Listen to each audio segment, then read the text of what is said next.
Alright, the fourth quarter choke jobs continue around the league, and the Bulls might have been the worst one, because there should have been no way they lost after their start from Javon Carter. He had back-to-back 4-point plays off the rip, then 3'd it 4 more times off the sprays by the end of the first, and he single-handedly gave him control of the game quick. Then Levine carried that control over into the third to break the game open with Vooch and White, because the three just played off each other or got the switches to exploit. But it was all about Levine's heater once he got going, and I don't know what more the Bulls needed to win this game, because they had 19 trays through 3, so it should have been over there. They even carried the momentum from that quarter into the fourth to stay up 17 with 6.5 minutes remaining, but it was obvious the sense of urgency kicked in for the Hawks, and it was showing on both ends. They started crashing the Oboers non-stop, and more importantly, their defensive effort was way up in all aspects. Their adjustment was to have their bigs aggressively show off screens instead of conceding the switch, and that, combined with their ball pressure and rotations, just stagnated the Bulls' entire offense.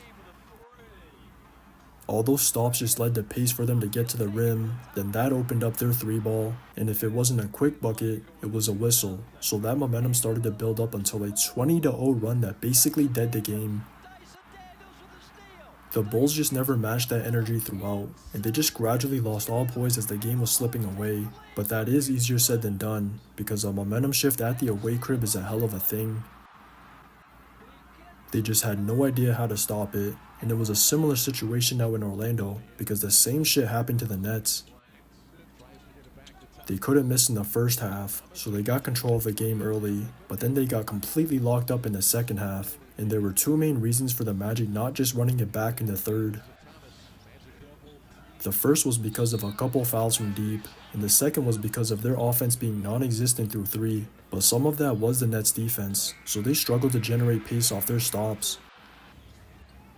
Fortunately, they had another quarter to go, so that defensive effort eventually paid off in the fourth, and their Reds, chase over screens, on or off ball pressure, and help was consistent throughout. The only real makes the Nets had were Jalen Wilson's 3 straight trays, and every other possession was them either in a late clock situation for a brick or a turnover, so it turned into a 22-4 run in the last 7 minutes for the Magic to dead the game. I still thought they could have capitalized more than they did, and them not having the free throw flag would have helped, but at least they just made enough buckets before Cole Anthony redeemed his atrocious third with the eventual game winner. Just watch the tape. Comes into Thomas, fadeaway jumper is no good. Orlando wins the game.